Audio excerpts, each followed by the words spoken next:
ఇండియాలోనే top brain surgeon. కొన్ని వేల సర్జరీలు చేశారు. మామూలు సర్జరీ అంటే ఓకే, మొత్తం బాడీలోనే డెలికేట్ పార్ట్ బ్రెయిన్, ఐస్ అంటారు.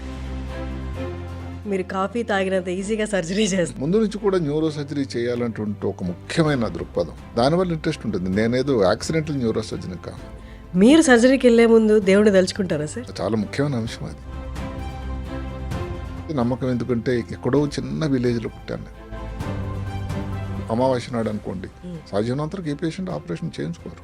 మీరు చేయరా? అంటే ఎమర్జెన్సీ అది తప్పదు. చాలామంది ఇలాగే క్వశ్చన్ చేశారు. మీరు ఇంత పెద్ద డాక్టర్ న్యూరో సర్జన్ ఏంటి, ముహూర్త వాళ్ళు దాని గురించి పాటిస్తున్నారు, మాట్లాడుతున్నారు ఏంటి అని. మీరు 70 ప్రాంతంలో అక్కడి నుంచి వచ్చి ఏదో ఒక డాక్టర్ అయిపోవడమే చాలా గొప్ప విషయం. అప్పుడు అలా కాకుండా దీంట్లోనే టాప్ మోస్ట్ ఏదైతే ఉందో న్యూరో సర్జన్ అవ్వడం అనేది ఇంకో వేరే లెవెల్. శ్రీకాకుళంకి దగ్గర 5 కిలోమీటర్ దూరంలో మాకు చిన్న గ్రామం, పల్లె, విద్యుత్ లేదు.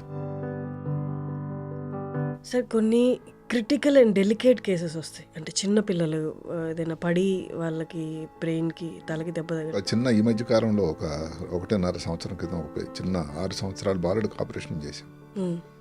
6 అంతస్తు నుంచి పడిపోయాడు.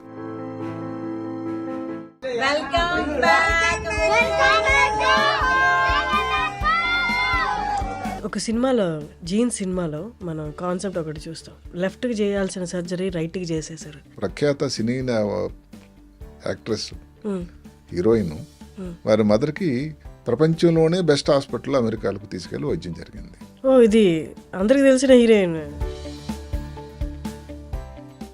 ప్రజల్లో కొంతవరకు అవగాహన ఏంటంటే డాక్టర్లు వైట్ కాలర్ జాబ్ అని, తర్వాత డాక్టర్లు ఊరికే వస్తాయి పైసలన్నీ. సార్, ఈ మొత్తం జర్నీలో మర్చిపోలేని ఆనందకరమైన సంఘటనలు. ఇప్పుడు మా అబ్బాయి కార్డియక్ సర్జన్ అయ్యాడు. ఆయన చేయబోయే మొట్టమొదటి heart transplant.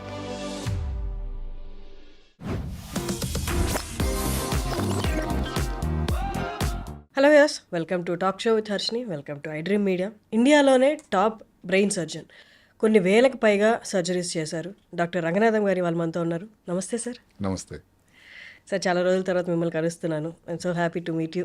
Same year. So ఇది డిఫరెంట్, కొంచెం స్లైట్లీ డిఫరెంట్ కాన్సెప్ట్. బిఫోర్ మనం చేసిన proper interview, this kind of bit more casual అనమాట. సో ఇక్కడ నేను I will be asking you questions apart from, అంటే మీ ప్రొఫెషనే కాకుండా దానికి సంబంధించే కాకుండా మిగతా క్వశ్చన్స్ కూడా కొన్ని అడుగుతాను. అంటే బేసికలీ యువర్ జర్నీ అలా కూడా. తప్పకుండా. సో మీరు కొంచెం ఫీల్ ఫ్రీ టు ఆన్సర్ మీ. అలాగే, నో ప్రాబ్లం. సార్, కొన్ని వేల సర్జరీలు చేశారు. మామూలు సర్జరీ అంటే ఓకే, మొత్తం బాడీలోనే డెలికేట్ పార్ట్ బ్రెయిన్, ఐస్ అంటారు. ఆ సర్జరీలు మీరు కొన్ని వేలల్లో చేశారు.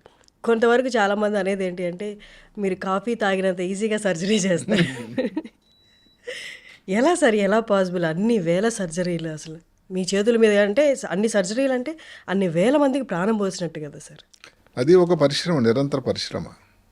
ఇప్పుడు ఏ రంగంలోనైనా కఠోర పరిశ్రమ, అనుశాసన అంటా ఉంటుంది. ఒక డిసిప్లిన్, చేయాలనే ఆసక్తి, ఒక ప్రాణాన్ని ఇబ్బందిలో ఉన్నప్పుడు దాని నుంచి బయటకు తీసుకురావాలి, దానికోసం జిజ్ఞాస, ఇది ముఖ్యం. అన్ని కలిపి దాని తాలూకా మేలు కలయిక ఇన్ని వేల ఆపరేషన్లు అంటే 41 సంవత్సరాల ప్రస్థానం. అంటే న్యూరో సర్జరీ 1982లో చేరినప్పటి నుంచి ఎయిమ్స్ ఢిల్లీలో ఇప్పటికీ 42 సంవత్సరం ప్రవేశించింది. సరే, మొదటి 5 సంవత్సరాలు మనం ఇండిపెండెంట్గా, అంటే ఒక్కరమే చేయకుండా అసిస్టింగ్, అబ్జర్వేషన్ చేసేవాళ్ళం. 87 హైదరాబాద్ నగరం, భాగ్యనగరానికి వచ్చాం. అక్కడి నుంచి ఆపరేషన్లు అన్నీ కూడా ఇండిపెండెంట్గా చేయటం.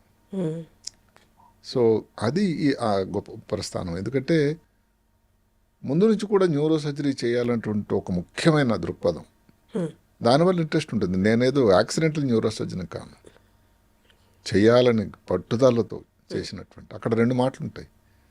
వచ్చినట్టయితే ఏదో కొంతవరకు అంత ఇంట్రెస్ట్ ఉండకపోవచ్చు, ఇంకెవరో చెప్పొచ్చు కారణం. చెయ్యాలని ఈ మాట ఎప్పుడో కాదు, 79-80 ప్రాంతంలోనే మెదడులో ప్రవేశించింది. సో అప్పటి నుంచి ఇంకా న్యూరో సర్జరీ చేయాలి అని ఒక ఆలోచన ఇంకా దృఢమైపోయి రోజు రోజుకు ద్విగుణీకృతమై మీ ముందు ఈ విధంగా ఉన్నాను. Sir, to be precise number చెప్పగలరా ఎగ్జాక్ట్లీ ఇన్ని సర్జరీస్ అని? అంటే ఇందులో ఎలా ఉంటుందంటే మనం ఆపరేషన్ చేసినవి ఒకటే అన్నది ప్రోగ్రాంలో లెక్క చెప్పడం అనేది అంత సభా మర్యాద కాదు అని మా గురువుగారు చెప్పేవాళ్ళు. డెఫినెట్గా మీరు ముందు అన్నట్టుగా వేలాది ఆపరేషన్ ఇప్పుడు 37 సంవత్సరాల పోనీ ఇండిపెండెంట్గా తీసుకున్నా కూడా ఇందులో ఎలా ఉంటుందంటే చాలా ఆపరేషన్లు ఇండిపెండెంట్గా చేయడం, వెన్నుపోమ మీద చేసే ఆపరేషన్ స్పైన్ మీద కొన్ని ఉంటాయి, మెదడు మీద చేసేవి ఉంటాయి. ఇవన్నీ కలిపి కంపారేటివ్గా మెదడు మీద చేసేవి చిన్న కంపారేటివ్గా 1 hour ప్రొసీజర్ ఉంటుంది. 6-7 గంటలు, 8 గంటలు, 10 గంటల ఆపరేషన్లు ఉంటాయి. వీటన్నిటిని కలిపి డెఫినెట్గా చాలా ఎక్కువ సంఖ్య అని చెప్పాలి. ఆ విధంగా చెప్పుకుందాం. సార్, ఇన్ని సర్జరీలు చేయడం, ఇంతమంది ప్రాణాలను నిలబెట్టడం అనేది చాలామంది ఇది దేవుడిచ్చిన వరంలా చూస్తారు. మామూలుగా మన నార్మల్ లైఫ్లో మాట్లాడాలి అంటే మీరు సర్జరీకి వెళ్ళే ముందు దేవుడిని తలుచుకుంటారా సార్? తప్పకుండా. అది చాలా ముఖ్యమైన అంశం అది. నేను అందుకని చాలాసార్లు ఎన్ని ప్రోగ్రాంలో కూడా దేవుడు దేవుడు అంటే మా డాక్టర్లు కొంతమంది అంటాడు, అందరూ కాదు, ఈ మధ్య ఆలోచన మారింది. కొంతమంది అడుగుతుంటారు, మనమే పేషెంట్లకు ప్రాణం ఇస్తున్నాం, అదే కాకుండా ఇంకా మెటీరియలిస్టిక్గా ఆలోచన ఏంటి అని సార్ అని కొంతమంది. డాక్టర్గా మీరు ఉండే అందులో మెదడు మీద ఆపరేషన్ చేస్తూ, మెదడు అంటే శరీరంలో అన్ని అవయవాలకి హెడ్ క్వార్టర్స్ అది, మీరు ఎందుకు దేవుడిని నమ్ముతారు అని అడిగేవారు. నేనేంటంటే నమ్మకం ఎందుకంటే ఎక్కడో చిన్న విలేజ్లో పుట్టాను నేను, ఎక్కడో శ్రీకాకుళం జిల్లా, తెలుగు మీడియంలో చదువుకున్నాను. ఎందుకంటే ఎప్పుడు కూడా నా మూలాలు కానీ ఉనికిని కానీ నేను మర్చిపోలేను. అక్కడ నుంచి ఇంత రీజనబుల్లీ పేరుగాంచిన న్యూరో సర్జన్గా రావడం అంటే అది భగవత్ కృప తప్ప. ఇప్పుడు మా నాన్న డాక్టర్ కాదు, మా ఇంటి దగ్గర ఎవరు బంధువులు కానీ చుట్టాలు కానీ డాక్టర్లు కారు, మీరొక్కరే మీ ఇంటి నుండి న్యూరో సర్జన్. సరే మరి అలాంటప్పుడు ఇలా రావడం అంటే నేను ఎందుకు అనంటే భగవత్తును అండి. అందులో బ్రెయిన్ ఆపరేషన్లు దాని తాలూకా ఇబ్బందులు నాకు బాగా తెలుసు. ఎంత బాగా చేశామని ఏదో ఓవర్ కాన్ఫిడెన్స్తో వెళ్ళామంటే పేషెంట్కి ఇబ్బంది వచ్చే అవకాశం ఉంటుంది. అందుకని తెల్లవారు లేచి ఒకసారి భగవంతుడు ఇన్ని ఆపరేషన్లు నా చేతి నుంచి బాగా చేయించావు, ఈరోజు చేయబోయే ఈ వ్యక్తికి కూడా ఆపరేషన్ అంత సవ్యంగా జరిగేటట్టు చేసి స్వామి అని ఇది నిజంగా అధార్థంగా చెప్తున్నా అందరికి ముఖ్యంగా. ఏంటంటే దానివల్ల ఏమాత్రం 1% 3% నాకు తెలియదు, పేషెంట్కి ఉపయోగకరం అన్నట్టయితే అది వర్త్, అది నేను నమ్ముతాను. ఇన్ కేసు స్పృహలో ఉన్న పేషెంట్ అయితే దేవుడికి దండం పెట్టుకోండి అని మీరేమైనా వాళ్ళకి కూడా సజెషన్ ఇస్తారు? నేను చెప్తాను వాళ్ళు సరే కదా. అసలు ఇప్పుడు ఆపరేషన్ పోస్ట్ చేసేటప్పుడు ఏవో సింపుల్గా కొన్ని ఏదో మంచి అమావాస్య నాడు అనుకోండి, సాధ్యమైనంతవరకు ఏ పేషెంట్ ఆపరేషన్ చేయించుకోరు. మీరు చేయరా? అంటే ఎమర్జెన్సీ అయితే తప్పదు, ఎలక్టివ్ అయితే సాధ్యమైనంతవరకు చేయను. అదే కాకుండా ఇప్పుడు ఆపరేషన్ పోస్ట్ చేయాలంటుంది, ఆపరేషన్ థియేటర్లో ఫలానా రోజున మనం ఆపరేషన్ చేస్తూ ఉంటే దాన్ని పోస్ట్ చేయాలంటుంది. జనరల్గా నేను చూస్తాను, అది దుర్ముహూర్తం ఉండకూడదు, వర్జ్యం ఉండకూడదు, ఆ సమయంలో పోస్ట్ చేసి ఆపరేషన్ చేయడం సన్నివేశాలు చాలా వరకు ఏంటంటే మంచి సమయంలోనే చేయాలి, అది మనకు ఒకసారి కంట్రోల్లో ఉండదు. అంటే సాధ్యమైనంత వరకు ఒక మంచి సమయం మంచి మనసుతో చేయడం అనేది జరుగుతూ ఉంటుంది. సార్, మీరు ఇన్ని వేల సర్జరీస్ తర్వాత ఇంత హంబుల్గా సైన్స్ని పాటిస్తూ అట్ ద సేమ్ టైం ఈ స్ట్రాంగ్ బిలీఫ్ అనేది, యూనివర్స్ అనేది, గాడ్ అంటారు, యూనివర్స్ అంటారు, ఎనీథింగ్, అక్కడ కూడా ఒక హంబుల్ ఒపీనియన్తో మీరు ఇలా చేస్తున్నారు. బట్ ఇప్పుడు వస్తున్న డాక్టర్లు కానీ మేబీ సీనియర్ డాక్టర్లే కానీ సైన్స్ని, దేవుడిని లేదా బిలీఫ్ సిస్టమ్ని సపరేట్గా చూస్తారు. ఇన్ కేస్ ఇంకా ప్రిసైజ్గా చెప్పాలంటే వ్యతిరేకంగా చూస్తారు. అలాంటి వాళ్ళకి మీరు ఏం చెప్తారు? అది వారి ఆలోచనకి వాళ్ళ జ్ఞానానికి వదిలిపెట్టేస్తాను నేనైతే మాత్రం దానివలన చెడు అయితే పేషెంట్కి కాదు, మంచి ఎంత జరిగినా జరిగిందంటే నాకు ఒక సంతృప్తి, ఒక మంచి సమయంలో చేసాము, పేషెంట్ బాగా అవుతుంది అని. దానివల్ల పేషెంట్కి కాదు, మీ చుట్టాలు కానీ ఎవరికి హాని లేదు. ఇక్కడ ఒక చిన్న మాట చెప్తాను, చాలా వరకు హిందువుల్లో స్త్రీ కానీ ఇప్పుడు మాటకి ఋతుక్రమం అంటే మంత్లీ ఉందనుకోండి, డాక్టర్ గారు నాకు మంత్లీ ఉందని ఆపరేషన్ ఇప్పుడు చేయించుకోవడం పోస్ట్పోన్ చేద్దామని అడుగుతారు. మంగళవారం నాడు వద్దండి అంటారు. అమావాస్య అనుకోండి, నాకు తెలిసిన విషయం ఏంటంటే ఎక్కడో తమిళనాడులో అమావాస్య నాడు మంచి రోజు అనుకుంటారట.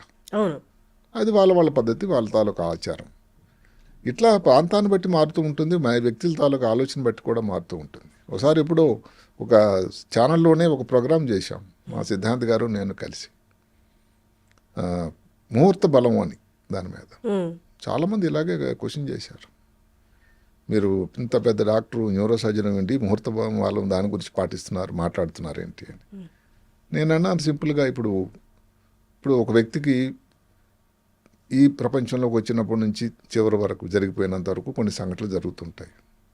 పుట్టినప్పుడు ఎందుకు తల్లిదండ్రులు నోట్ చేస్తారు టైం, మంచి సమయం.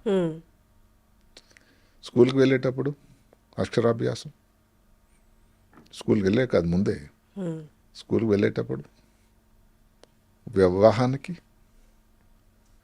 అంతవరకు ఎందుకండి. ఇప్పుడు ఏ పార్టీ వాళ్ళైనా ఎవరైనా పార్టీ వాళ్ళని ఉద్దేశించి చెప్పే మాట కాకపోయినా ఇప్పుడు నడుస్తూ ఉన్నాయి ఎలక్షన్లో, మీరు అబ్జర్వ్ చేస్తుంటారు ఏ టైంలో వాళ్ళు వెళ్ళి నామినేషన్ వేస్తారు.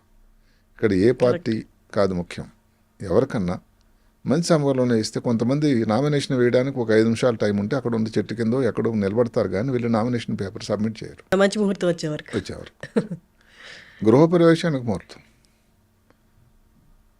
ఏదైనా ప్రాపర్టీ కొనేటప్పుడు ముహూర్తం, ఇన్ని వాటికి ముహూర్తాలు ఉండి ప్రాణానికి అపాయం ఉండేటువంటి ఆపరేషన్ ఆ వ్యక్తికి కుటుంబానికి ఎంతో ముఖ్యమైనటువంటి అంశం. అలాంటప్పుడు ముహూర్తం చూసి చూడడం వల్ల తప్పేముంది? Correct sir. నష్టమైతే లేదు కదా.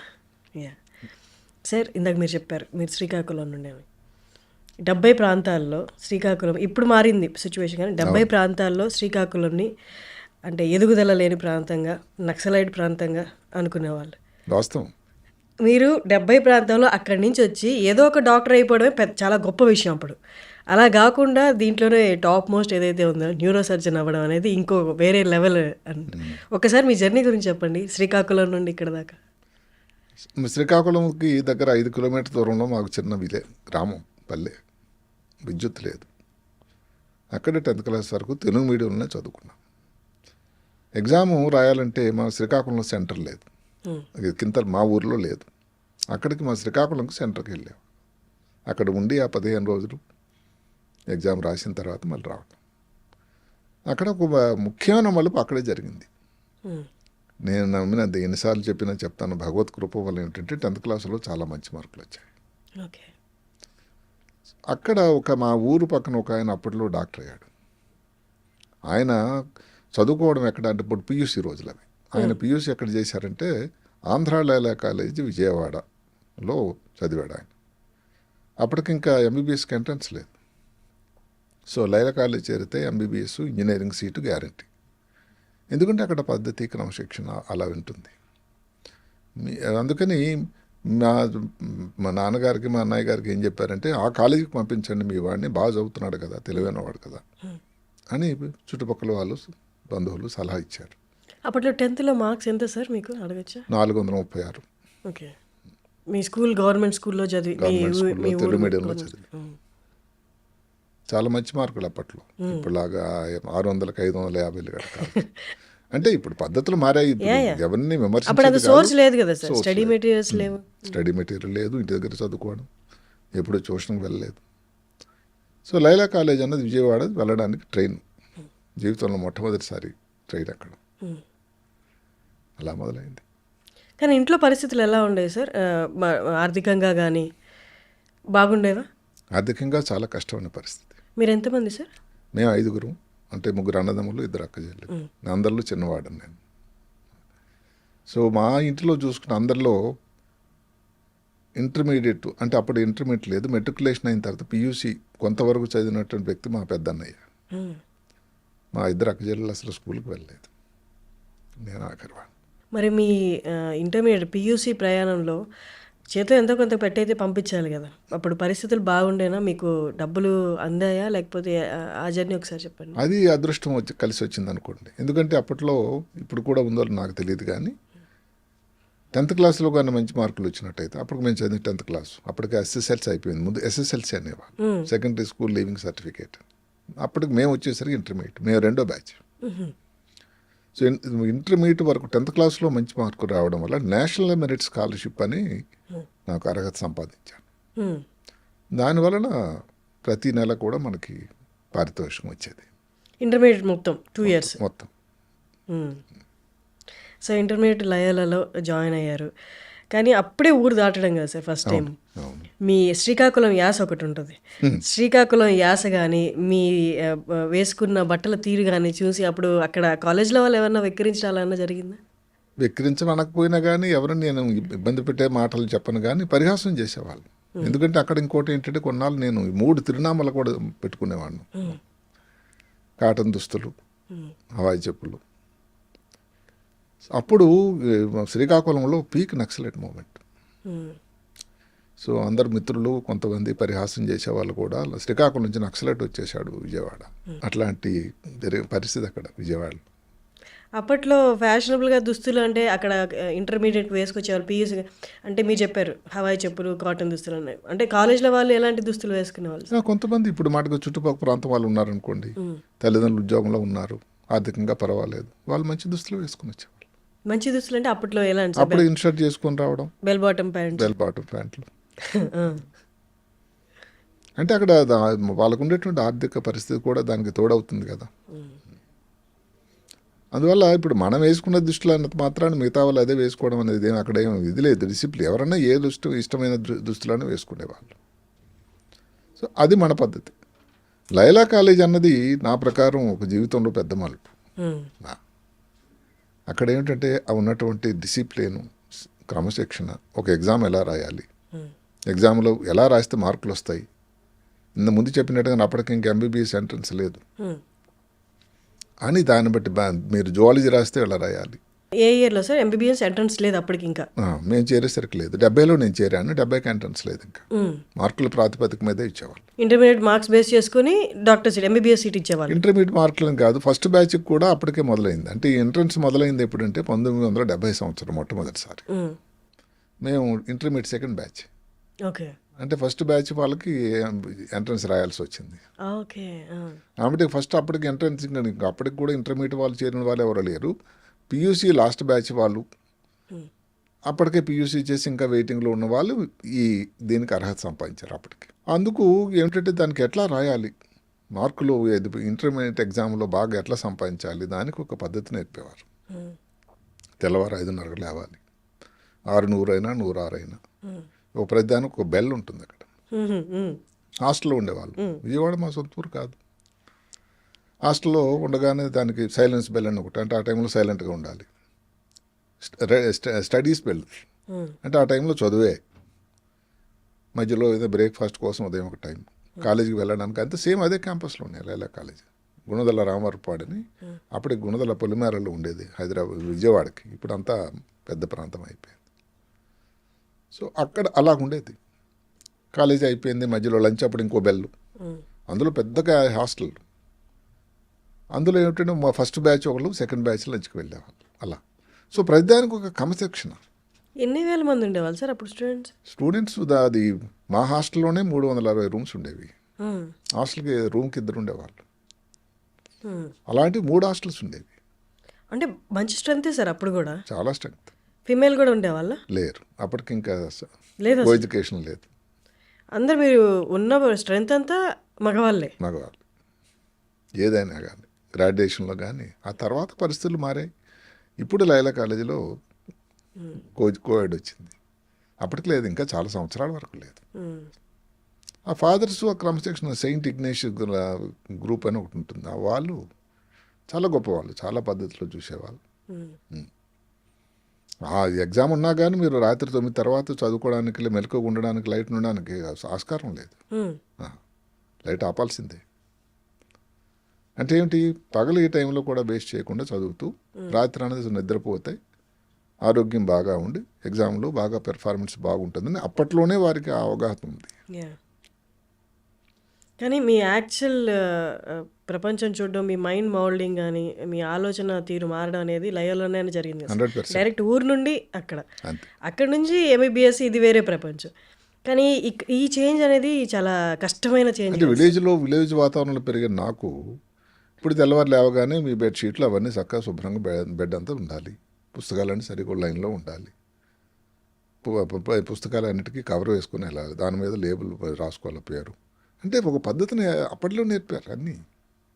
ఆ చేంజ్ భయమే లేదా సార్? అప్పుడు దాకా ప్రశాంతంగా ఊర్లో ఉన్నది. అంటే నాకైతే అది ఒకటే ఏంటి, ఎంబీబీఎస్ ఎలాగైనా సీట్ సంపాదించాలి, ఇంటర్మీడియట్గా బాగా చదవాలి, ఇంకా తదేక ధ్యానం, ఇంకొక ధ్యాసే లేదు. అక్కడ ఉండగానే సంవత్సరానికి ఒక సినిమా చూశాను, నమ్ముతారా? ఇప్పుడు అక్కడ ఏంటంటే చుట్టుపక్కల వాళ్ళు ఇప్పుడు మన కృష్ణా జిల్లా వాళ్ళు, గుంటూరు వాళ్ళు, వాళ్ళ తల్లిదండ్రులు ఏదో ఒక ఉగాది వచ్చిందనుకోండి తీసుకుపోయే పిల్లల్ని, దీపావళి వచ్చిందనుకోండి, మేమేంటి క్వార్టర్లో, హాఫ్ ఇయర్లీ, యాన్యువల్ సెలవులకే రాగలం, దూరం కదా విజయవాడ. అందువల్ల అప్పుడు బాధ అనిపించేది, వెళ్తే బాగుండేది, సంతోషం, అందరూ తల్లిదండ్రులు వెళ్తున్నారని. అయితే అది వెళ్ళడం అనేది అంత సింపుల్ కాదు కదా. అందువల్ల ఇంకొక డిస్ట్రాక్షన్ లేదు ఆ సమయంలో. కానీ ర్యాగింగ్ ఉండేదా సార్ అప్పుడు?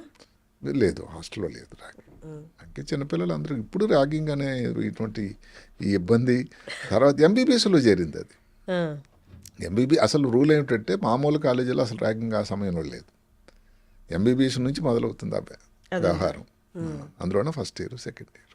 సో అప్పుడు మార్క్స్ ఎంత సార్? అప్పుడు ఎగ్జాక్ట్గా చెప్పడం కష్టం, కానీ మంచి ఫస్ట్ క్లాస్లోనే మంచి మార్కులు వచ్చాయి. సో దాని బేస్డ్ తర్వాత మళ్ళీ ఎంట్రన్స్ కంబైన్ కన్సిడర్ చేశారా? అవును, ఎంబీబీఎస్కి. ఇక్కడ చిన్న మాట చెప్పుకోవాల్సింది ఏంటంటే ఇంటర్మీడియట్ కూడా తెలుగు మీడియం చదివాను. ఓ అవునా, ఓకే. అంటే దానికి లైలా కాలేజీలో ఆ సమయంలో 2 సెక్షన్లు ఉండేవి, తెలుగు మీడియం ఒక సెక్షన్, ఒకటి ఇంగ్లీష్ మీడియం సెక్షన్ ఒకటి బైపీసీకి, అలాగే ఎంపీసీకి తెలుగు మీడియం అలా. దానికి కారణం ఏమిటి, అప్పుడు ఉన్నటువంటి ఒక రూల్ ఏమిటంటే 10th క్లాస్ ఎవరైతే ఇంగ్లీష్ మీడియం చదువుతారో వాళ్ళకి ఇంగ్లీష్ మీడియం సెక్షన్కి అర్హత ఉంది. ఓకే.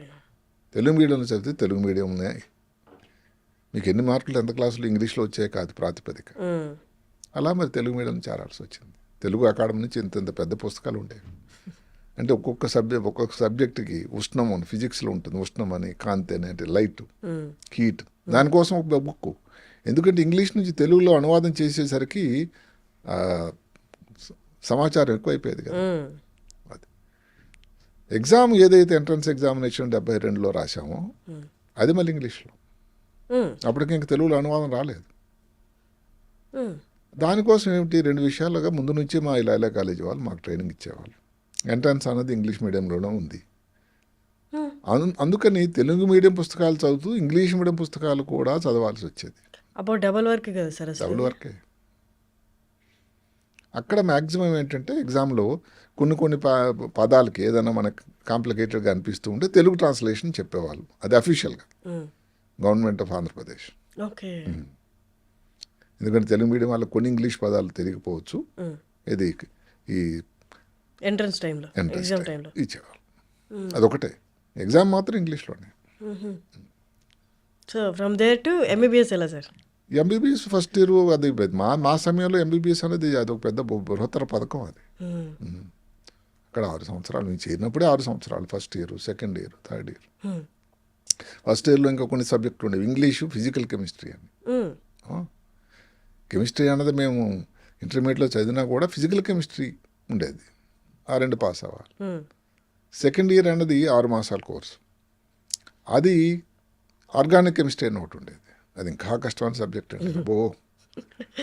ఆ తర్వాత ఏదైతే మెయిన్ ఈ రోజుల్లో పిల్లలు చేరగానే ఫస్ట్ ఇయర్ నుంచి చదువుతున్నారో ఎనాటమీ, ఫిజియాలజీ, బయోకెమిస్ట్రీ అన్నటువంటి విషయాల మీద మొదలవుతుంది బోధన. అప్పుడు దగ్గర 2.5 సంవత్సరాలు, 2 సంవత్సరాల తర్వాత జరిగేది ఈ విషయం. ఇంకో ముఖ్యమైన విషయం ఏంటంటే ఎంబీబీఎస్ చేరేసరికి ఆంధ్ర అజిటేషన్ ఫుల్ స్టీమ్లో ఉంది. సీట్ రావడం అన్నది ఆంధ్ర అజిటేషన్ జరుగుతుంది, ఆంధ్ర కావాలన్న మూమెంట్. ఓకే. తర్వాత వచ్చింది ఏమిటంటే అది పూర్తిగా సమాప్తి జరిగేసరికి యాజిటేషన్ 72లో ఎంట్రన్స్ రాస్తే 73 మధ్యభాగం వరకు ఎంట్రన్స్ అయినా సీట్ వచ్చినా కూడా చేరినా కూడా క్లాసులు మొదలవ్వాలి. అంతవరకు మా ఇంటి దగ్గర శ్రీకాకుళంలో ఉండాల్సి వచ్చింది. సీట్ వచ్చి కూడా చేరాము, అఫీషియల్గా వెళ్ళి చేరాము, క్లాసులు అయితే జరగలేదు. ఓకే. సో అక్కడ కూడా సమయం చాలా వేస్ట్ అయింది. మరి పుస్తకాలు అవన్నీ మీరు ఇంటికి తెచ్చుకొని చదువుకోవడం అలా అంటే ఇంకా అప్పుడు బోధన మనకు జరగలేదు. ఏ సబ్జెక్టు చదవాలి, ఏంటి చదవాలి, చాలా కష్టమైన జర్నీ సార్. ఇప్పుడు అంత కేక్ వాక్ అయితే కాదు, అప్పుడు కాదు. ఇప్పుడు రెడీ. ఇప్పుడు ఫస్ట్ ఇయర్ చేరగానే ఎంబీబీఎస్ ఒక ఫస్ట్ ఇయర్ కళ్ళు మూసుకుంటేసరికి 1 సంవత్సరం అయిపోతుంది. అంటే ఇప్పుడు పద్ధతి అది. ఇది మనం సమయంతో కూడా పోతూ ఉండాలి, ఇంకా అది అంతే. ఇప్పుడు ఏదో సింపుల్ అయిపోయిందని ఇలాంటి తప్పు మాటలు అయితే అన్న, కానీ ఇప్పుడు ఉన్నటువంటి పద్ధతి అది మారుకుంటూ వచ్చింది కదా సార్. చాలా మార్పు, 40 ఏళ్లలో చాలా చేంజ్ వచ్చింది. దెన్ ఎంబీబీఎస్ జర్నీ, దాని తర్వాత ఎక్కడ సార్ ఫస్ట్ మీరు ప్రాక్టీస్ స్టార్ట్ చేసింది ఎక్కడ సార్? అంటే ఎంబీబీఎస్ అనేది అయిపోయిన తర్వాత హౌస్ సర్జెన్సీ అని ఉంటుంది, అంటే ప్రాక్టికల్ ట్రైనింగ్ ఒకటి, అదొక సంవత్సరం పాటు. అది నెక్స్ట్ మెట్టు నాకు. ఎట్లా అంటే హౌస్ సర్జన్స్లో పోస్టింగ్స్ ఉంటాయి, అంటే నైట్ డ్యూటీసు, ఓటీకి వెళ్ళడం, ఆపరేషన్ థియేటర్కి వెళ్ళడం, డాక్టర్ రౌండ్స్, అంటే ఒక డాక్టర్గా పేషెంట్ చూడడం, కేస్ షీట్లు రాయడం, ఇవన్నీ అందరూ చేసేది, మనం చేసేవాళ్ళం.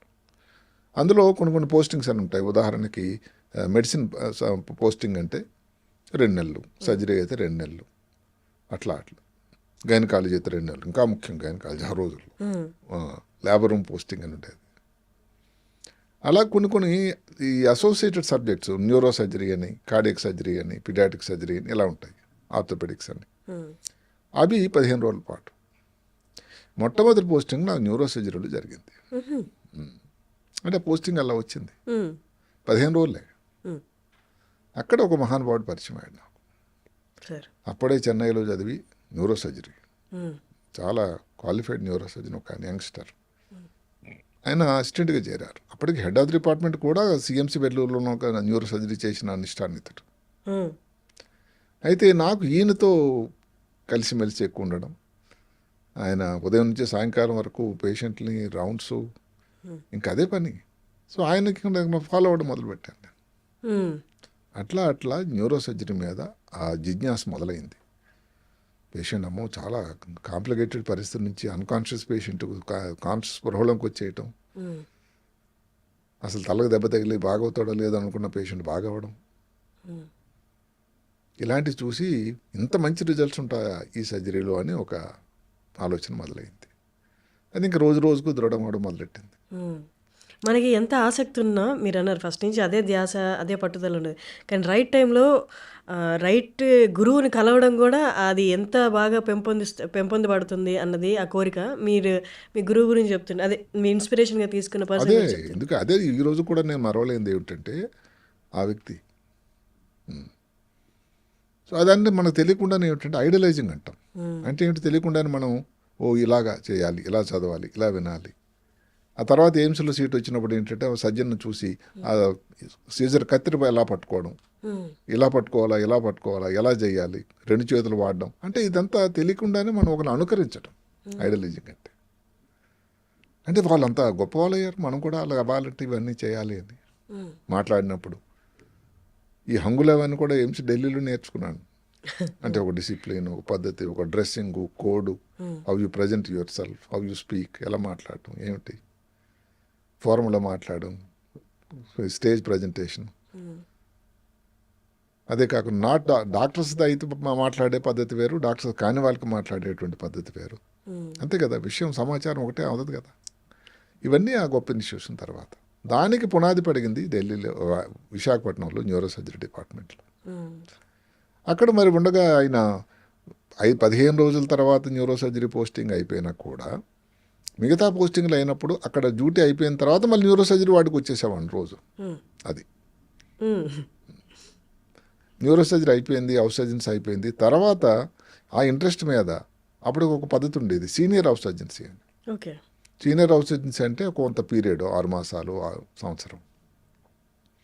ఆ పీరియడ్లో కూడా అది ఏమిటి, మరి మనకి ఇంతవరకు కొంత గొప్ప స్టైఫండ్ వచ్చేది గవర్నమెంట్ నుంచి హౌస్ సర్జన్కి. ఈ సీనియర్ హౌస్ సర్జన్స్కి లేదు. సరిగదా మనం పే చేయాల్సి ఉంది కొంతవరకు, మనం పనిచేస్తున్నాం కాబట్టి. ఓకే. అలాగే ఇంకొక 6 నుంచి 9 మాసాలు పనిచేశాను ఆ న్యూరో సర్జరీ డిపార్ట్మెంట్లో. ఆ తర్వాత మనకి కారణం మామూలుగా ఏంటంటే న్యూరో సర్జరీ చదవాలంటే 2 కోర్సులు ఉంటాయి. ఎంఎస్ చేస్తే 3 సంవత్సరాలు, డైరెక్ట్గా ఎంబీబీఎస్ తర్వాత అయితే 5 సంవత్సరాల కోర్సు. ఇప్పుడు అది 6 సంవత్సరాలు అయింది. సో అప్పటికి ఏంటంటే ఆలోచన, మనకి 5 సంవత్సరాల కోర్సు ఎక్కడైనా చదివేద్దామని. సో ఎంబీబీఎస్ తర్వాత 5 సంవత్సరాలు ఉన్న కోర్సు అయ్యేటువంటి ప్లేసులకి, చాలా వాటికి దక్షిణ భారతదేశంలో ప్రతి ముఖ్య నగరానికి కూడా వెళ్ళాం. కొన్ని కారణాంతరాల వల్ల, అన్ని దగ్గరలో రకరకాల కారణాల వల్ల మనకు అది అవకాశం దొరకలేదు. ఇంతలో AP entrance, post graduation entrance వచ్చింది. నేను అనుకున్నట్టుగా నా ఎక్స్పెక్టేషన్ ప్రకారం ఇది రాలేదు, ఎంఎస్. సరే ఎవరో చెప్పారు ముందు ఆఫ్థల్మాలజీ చేరు, ఏదో స్టైఫండ్ వస్తుంది కదా, ఆర్థికంగా అది చాలా ముఖ్యం కదా, ఆ తర్వాత సరే ప్రయత్నిద్దు కానీ అని.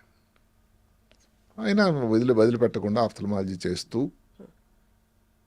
న్యూరో సర్జరీ కోసం ప్రిపరేషన్ మొదలుపెట్టాం.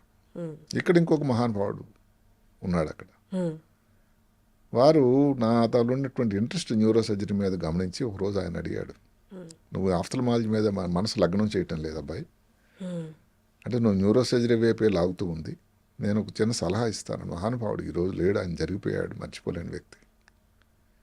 నువ్వు నెలకి ఆఖరిసారి వచ్చి సంతకం పెట్టేయి, స్టైఫండ్ వచ్చేటట్టు నేను చూసుకుంటా, చదువుకో న్యూరో సర్జరీ కోసం లైబ్రరీలో.